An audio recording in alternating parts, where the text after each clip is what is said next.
НТВ-ийн мэдээ үргэлжлүүлж байна. Монгол Улсын ерөнхий сайдын дэргэдэх эдийн засгийн хөгжлийн зөвлөлийн 5 дугаар хуралдаан боллоо. Уралдаанаар худалдаа авах ажиллагааны тухай хуулийн төсөл, хөгжлийн банкны тухай хуулийн шинжилгээний талаар хэлэлцсэн байна. Худалдаа авах ажиллагааны хуулийн төслийн үзэл баримтлалыг засгийн газрын хэрэглэх газрын дарга учрал танилцуулсан юм а.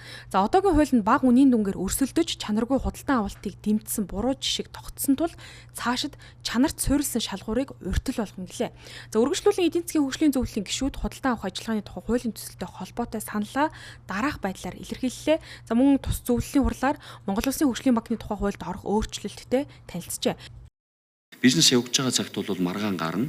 Тэгэхээр тэр арбитрийн зөвлөлөөр шийдвэрлэх боломж байдсан болоо. Тэгээ энийг одоо энэ удаад хийгээ шийдвэл ер нь ирээдүйд их том асуудлууд шийдэгдэнэ гэж бодож байна. Олон улсын санхүү Монголыг хамтран санхүүжүүлэх яг чихээр амар юм бишүүл гэж байгаа. Тэгээд нөгөөдөл чинь олон улсын санхүү Монголд театргүй сайн үзэх учраас энэ найдвартай төслөөгүй юу зүгээр би зүгээр илүү практикал санал гэх юм асуулт тэгэх боломжтой юу? Хиймэл оюун ухаан дээр одоо суйрлаад 100% одоо энэ худалдаа авах ажиллагааг цахимжуулах боломж байгаа.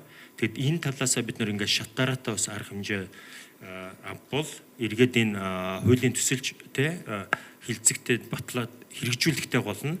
Илүү тус дөхөн болно гэж бид нэр үзэж байгаа. Засгийн газрын төслүүдийг хөгжлийн банк хэрэгжүүлэх санхүүжилт төрхлөөр нөгөө тэнд бол бас улс төрийн шийдвэрүүд гарснаас болоод ч юм уу тэр төслүүд нь өөрөө дараа нь нөгөө bankable биш төслүүд орж ирдэг нийгмийн чанартай тэндээс сурган гарсан одоо алдагдлууд бол байдаг гэж би зүгээр ойлгосон. Одоо жишээлбэл тэр төмөр зам дээр гарсан мөнгнүүд хөгжлийн банкнаас гарсан мөнгнүүд байдаг гэж сонсч байсан. Тэгэхээр энэн дээр ер нь бол хөгжлийн банк юу юг санхүүжүүлэхийн за тэгээд дээр нь хувийн хвшил дээр гол нь тулгуурласан тэр төслүүдийг санхүүжүүлэх нь их төлхөө байвал зөв болов уу гэж бодож байгаа юм.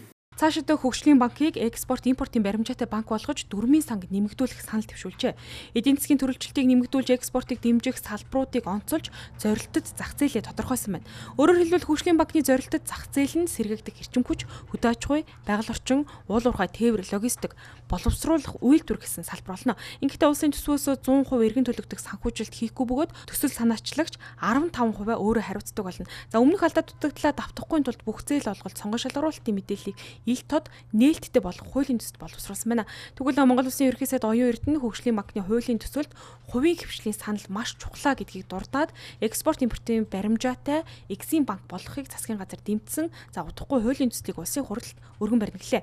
Мөн эдийн засаг санхүүтэй холбоотой асуудал эдийн засгийн хөгжлийн зөвлөлөөр яригдаж дараа нь улсын хурал засгийн газрын түвшинд хэлэлцэгдэж байгаа нь зөв жишг болж байгааг онцлсан байна. За дараагийн эдийн засгийн хөгжлийн зөвлөлийн хурлаар нийгмийн даатгал татвартай холбоотой асуудлыг цогцоор нь хэлэлцгээр төлөвлөжээ.